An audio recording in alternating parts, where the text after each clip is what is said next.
समाज प्रबोधन ऐकण्यासाठी एकच चॅनल सबस्क्राइब करा, शेतकरी सुपरस्टार। आज या राष्ट्रवादीच्या प्रचंड जनसमुदायामध्ये मला एक सुनेत्रा ताईला एकच गोष्ट विचारायची आणि माझ्या मनात नेहमी ती गोष्ट येते। माझ्याच मनात हा प्रश्न नसून महाराष्ट्रातल्या सगळ्या जनतेच्या मनात प्रश्न आहे की सुनेत्रा ताई बद्दल, की ताई अजित दादा गेल्यापासून मला असं वाटतं की तुम्ही आज बोलसाल, उद्या बोलसाल, महिन्यान बोलसाल, 15 दिवसांनी बोलसाल, हप्त्यान बोलसाल, की अजित दादाचा घातपात झाला का ऍक्सिडेंट झाला। या पटेलचं तटकऱ्याचं जाऊ द्या, सासू मेली की सुनेच्या हातात चाब्या आल्या की तिला बरं वाटतं, हे रीत आहे, संसाराची रीत आहे।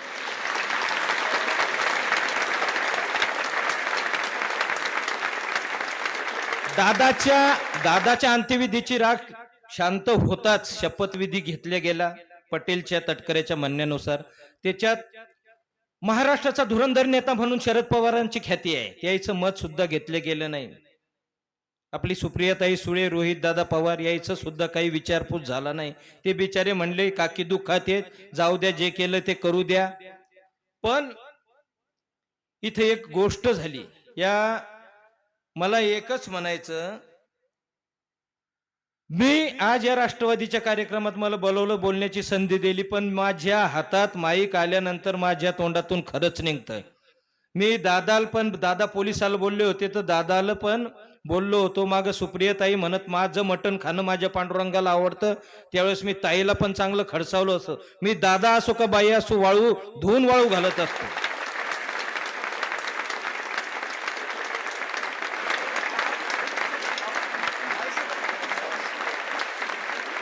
मला राजकारणाचं काही घेणं नाही। मी सुनेत्रा ताईला सांगतो, आता सुनेत्रा ताईला हे जे पद आलं उपमुख्यमंत्री पदाच्या पहिल्या महिला उपमुख्यमंत्री ते आहेत, हे कसं आलं?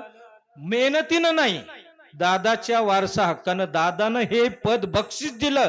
मग सुनेत्रा ताईचं कर्तव्य आहे, सुनीता ताईचा पत्नीचा धर्म आहे की दादाच्या खुन्याचा, दादाच्या अपघाताचा पूर्ण छडा लावणे।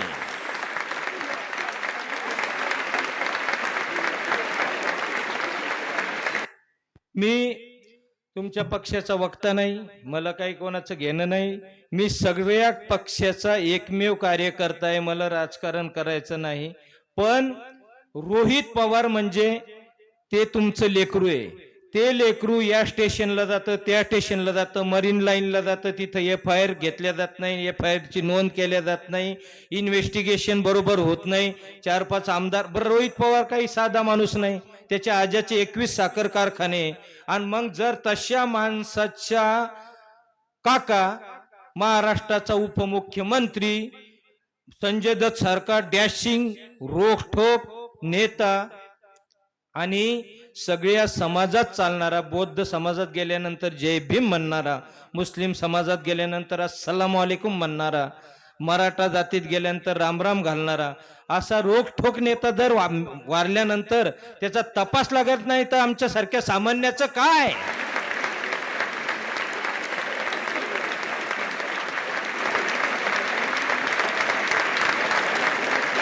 या लोकशाहीचं काय? मला एक सांगा।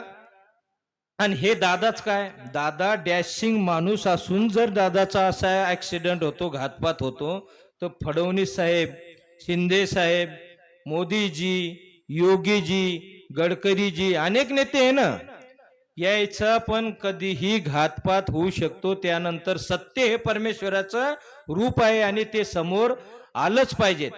सुनेत्रा ताईचा एक धर्म बनतो, ताई तुम्ही काही म्हणा, मी तुमच्या लेखाच्या वयचा आहे, तुमचा धर्म बनतो की रोहित चाल, मी तुझ्या पाठीशी आहे।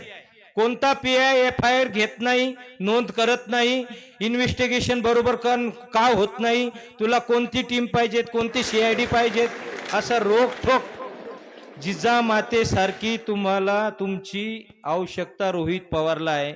शरद पवार साहेब थकले, ती सुप्रियाताई बिचारी बोला लागली, तिला म्हणतात राजकारण करायचं।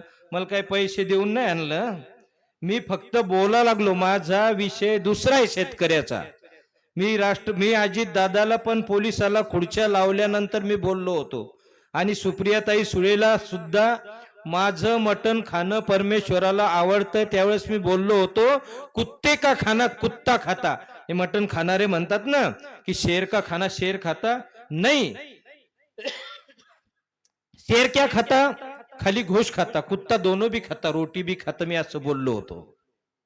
त्याच्यानं सुनीत्राताईला एकच विनंती आहे की तुम्ही रोहित दादाच्या पाठीशी खंबीरपणे जय पवार, पार्थ पवार, तुम्ही, सुप्रियाताई, तुमचा परिवार एकी ठेवा।